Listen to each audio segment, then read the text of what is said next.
So I decided to make a last minute video on how to make some bomb ass chilaquiles. As you can see, I already started frying some of my tortilla chips, and these look quite dark. That is going to be fine because they are going to be smothered in chile later, so they are going to get soft. So I do have some leftover raw tortilla chips, so you're just gonna want to get some tortilla, cut them up into squares, and you're gonna place them in a hot pan with oil. Make sure you spread them out evenly so each tortilla chip can fry. This is an example of what not to do. Es que se me pasaron y se me quemaron. So to avoid that, you're gonna want to be turning them. Also, do not have your heat high. That's how I burn those. I forgot I had my temperature on high, so se me quemaron right away. While you're doing the tortilla chips, you want to be also cooking the salsa. Right here, I have about 5 chile californias. It's supposed to be chile guajillos, but I didn't have any, so I'm going to use these chile californias. To me, they look the same. You're going to put 2 tomates, 2 tomatoes, and just for taste, I added 2 garlic cloves in there. You can't really see them, but they're in there. Oh, and also I did add like about 5 chile de árbol. I can't see, oh, they're right here. So you want to have that boiling on high heat, not too much water. And let me drain this water because si no me voy a quemar. As you can see, they're already starting to brown. And I'm going to take them out actually already porque si no se me van a quemar como los otros. And a trick that I do is I put a plate with a napkin under, and what that's going to do is it's going to absorb all the oil, excess oil. So while the chiles are cooking, I went ahead and chopped up some onions, just thinly sliced. You can slice them however you want to slice them, it really doesn't matter. So now I turned off the chile pot and I am going to take them out.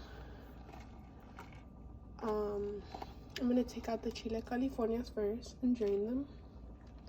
Wow, I really need to put my plates closer, but this will be fine. I'll put them right here and scoot the cebolla. I only have 1 cutting board, so bear with me. Get the other chile. I don't really know when to tell when the chiles are done, to be honest.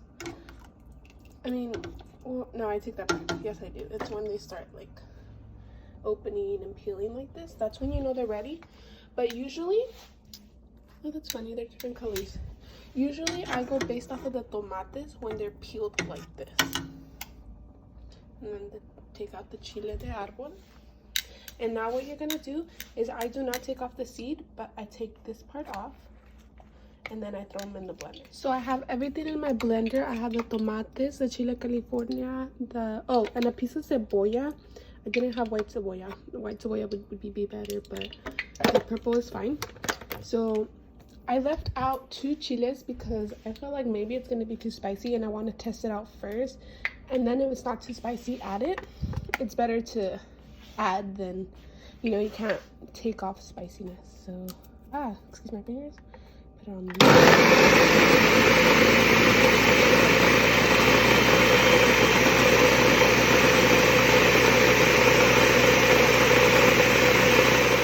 but I opened it so I can taste it.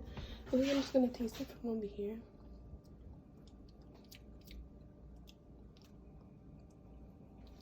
So definitely needs more chile. So I'm gonna go ahead and add this chile. Also, it needs a pinch of salt.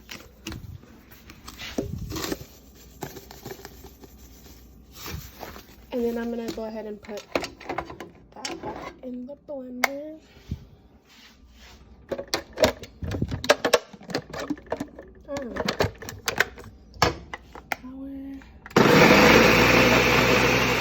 Also, I forgot to mention to add some of the chile water, just a little bit,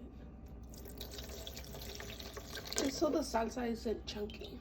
And then for my secret ingredient, you're gonna add to the chile 1 spoonful of sour cream. Trust me, if you do this, it's gonna be bomb. So add that to the chile. I think I'm gonna add a little bit more, about this much.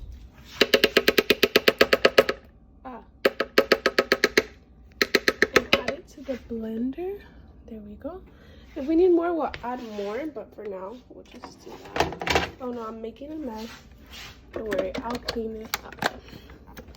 The power and low. I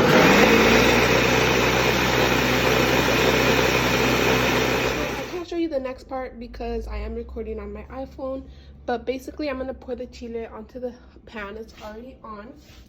I'm gonna pour it on here because last time I made chilaquiles, when I was eating, I noticed I would get like flakes of chile stuck in my teeth. So I'll be right back. I already drained, I don't know, what's the word? I already did that thing. I put the chile on the pan, and basically right now we're just waiting for the water, the salsa to hit a boil. I said water because I was thinking about how I added water to my blender to get the rest of the chile. So I'm gonna let that get to a boil, excuse me, and see if maybe it gets thicker. Also, a very important step that I did forget was to add the onions, but that's no problem. We could still go ahead and add them. So I'm gonna add about probably a little more, because the rest of the onion, it's gonna be for when the chilaquiles are ready to put on the top, just because I am an onion lover. So we're just gonna let that saute with the sauce until it reaches a boil, and I'll be right back when that. So the water finally hit a boil, and I was stirring it the whole time until it hit that boil. And also I did notice the salsa got thicker, so that is perfect. And now this means that it's time to put in the tortilla chips. So let's see if I can do this with one hand. Yeah, I think you can. Just put them in there. I think it's gonna be too much salsa. Oh no, it's actually gonna be just fine. I was about to say, I think it's gonna be too much salsa for this amount of tortillas, but it is fine. And then you just want to make sure you coat all the chips in the salsa. And I'm gonna turn it off because I forgot one very important step. So I'm gonna leave that right there. See, this is why I shouldn't YouTube, because I keep forgetting the most important steps, which is you need cheese. So I'm gonna go ahead and cut that up really quick. So I went ahead and cut up some thin slices of cheese, and I'm just gonna put it on top. This might be too much cheese, but I like a lot of cheese, so too much cheese does not exist. These two are just together. So like this. I'm gonna turn it on again really quick, just because I want to be able to cover the pan. Excuse me. So I'm gonna spread this out evenly. And like I said, I want to be able to cover the pan so that the cheese melts. So I'm gonna go ahead and get that lid. I don't have anything prepared. Where is the lid? I'll be right back. I'm gonna look for the lid. You're gonna cover that, and you're gonna let the steam melt the cheese. It's gonna be bomb. Usually, when I'm frying the tortilla, I put in some egg. I mix it in like scrambled eggs. But you can make your eggs on the side if you want. You can mix on the side up, scramble, put it on the side. But, oh my bad. I was supposed to put egg in from the beginning to give the salsa some flavor, but I did not do that. Oh well. Now you know I'm a bad cook. So I went ahead and added the egg on top. I put some sour cream, some queso cotija, the onions, and voila. You're welcome. And I wanted to show you something. Just how awesome the queso mozzarella is. Like, look at that. Bomb. I really recommend the queso mozzarella. And as I'm eating, I'm noticing that the pedazos que quemé give it so much flavor. So another tip is cuando estás dorando la tortilla, let a couple of the pieces que estén a little bit burnt, you know, not like black charcoal like the ones I had earlier, but you know what I mean. Anyways, bye.